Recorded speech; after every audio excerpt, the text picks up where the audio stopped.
Hoy vamos a conversar sobre assessment de equipos ágiles. Esto se refiere a una evaluación que puedes hacer a un determinado equipo para determinar su nivel de madurez o grado de agilidad. Esto es algo que es muy común en prácticas en grandes organizaciones que están haciendo una transformación digital, donde lo que buscamos es identificar a un equipo y ver cuál es la foto actual que tienen con respecto a un modelo de referencia de agilidad. Y lo más importante, además de hacer esta evaluación, es cuáles son las acciones de mejora que pueden surgir para que este equipo pueda aumentar la calidad de su práctica ágil. Esto en algunos lugares incluso lo ponen como parte de las métricas de los equipos.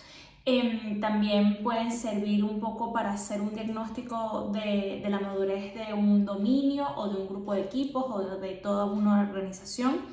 También he visto cómo en algunos sitios lo ponen como una meta a la cual llegar, poniendo como un punto base cierto nivel, y la idea es que después de cierto tiempo la mayoría de los grupos estén en este otro nivel.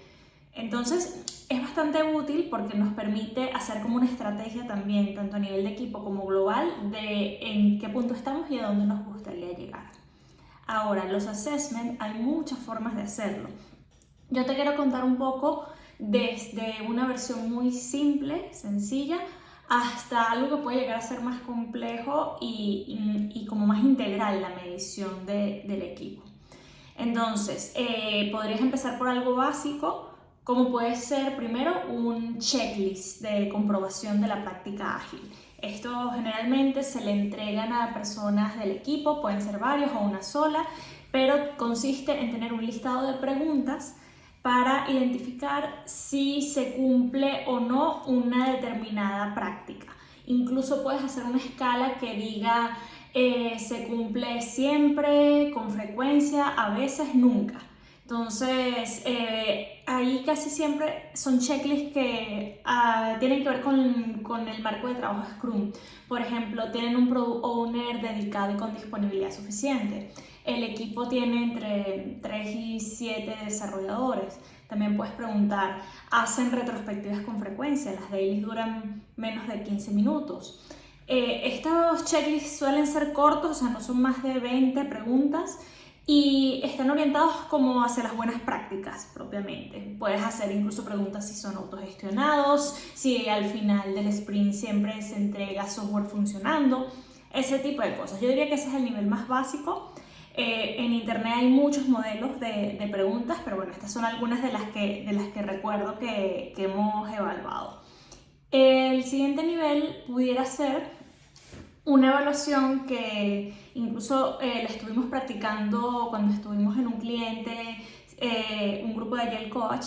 Es que hicimos un assessment para ver qué tan equipo era el equipo que estaba desarrollando el producto. Era un assessment de equipo ágil, pero más orientado a qué tan equipo somos. Entonces, estas preguntas teníamos como varias áreas de evaluación, porque en ese momento identificamos que uno de los objetivos que queríamos hacer con la transformación es aumentar el sentido de equipo. Entonces, para eso estábamos midiendo este grado de madurez en cuanto a qué tan equipo es, y lo hicimos con un Google Form, y también lo puedes hacer con la suite de Microsoft, que todos tienen como esta especie de formularios que se hace un link y los miembros del equipo pueden contestar también según lo que tú lo hayas configurado. Por lo menos en este caso, recuerdo que habíamos hecho una escala del 1 al 10, y donde 1 era que no estaba de acuerdo y 10 estaba totalmente de acuerdo. Entonces eran como 9 áreas y como 3 preguntas de cada una, pero generalmente era que si estaban alineados con objetivos, que si tienen autonomía y son autogestionados. Habían otros que medían el nivel de colaboración, de comunicación, de liderazgo servicial. Eran características que tenían estos equipos para ser considerados realmente un equipo de trabajo y no un grupo de personas. Entonces eso también estaba bastante bien, y al final te salía una gráfica de araña donde están cada uno de las áreas evaluadas, y podías ver cuáles eran tus puntos fuertes y tus puntos débiles. Entonces eso también era una buena alternativa. Otro assessment que he visto, este era también un poco más complejo y era un assessment que involucraba 5 áreas. Primero hablaba de práctica ágil, también hablaba de aplicación de roles, de conocimiento del producto, también tenían una parte de DevOps, porque eso también es importante que lo tomemos en cuenta, porque no solo se trata de si hacen Scrum y si tienen unas buenas prácticas como equipo, sino también hay una parte técnica que se evalúa también, sobre todo el tema del despliegue continuo, integración continua, el tema del testing automatizado, por ejemplo, qué tan autónomos son para desplegar a producción. Entonces, bueno, ese tipo de cosas. Y esto era más o menos como esas 4 áreas que se evaluaba, y lo que hacíamos era una serie de preguntas dentro de cada una de estas áreas que se podía contestar como incorrecto, o sea que no lo hacías, podría ser como iniciado, establecido, y después podría ser excelente. Era como 4 niveles también, y daban una serie de puntos al final cada una de las áreas y te ubicaban como en una escala de madurez. Esto te da como que una clasificación global. Podrías estar desde niveles iniciados, que serán los niveles que estaban muy por debajo en la escala, después estaban establecidos, estaban consolidados, después había un último nivel que era best in class. Entonces era como un reflejo de toda esa puntuación hacia la parte más aspiracional. De hecho, había muy pocos equipos en ese nivel, ¿no? Entonces este assessment también era bueno. Recuerdo que lo hacíamos con herramientas de Power BI, para los que están también familiarizados con este tipo de métricas e informes. Eso ya es algo un poco más avanzado, pero era también una buena forma para identificarlo y ver ese punto de partida. Después tuve la oportunidad de estar en otro assessment. Este sí era como mucho más complejo. Era una herramienta hecha a la medida, era un software que se utilizó en una empresa, era un banco, y lo decidieron implementar a nivel global. O sea que todas las sedes de varios países utilizaron ese assessment como marco de referencia. Tenía cosas buenas y cosas no tan buenas, porque la herramienta era un poco rígida. Y recuerdo que por lo menos una de las características que tenía este assessment es que eran preguntas de sí y no.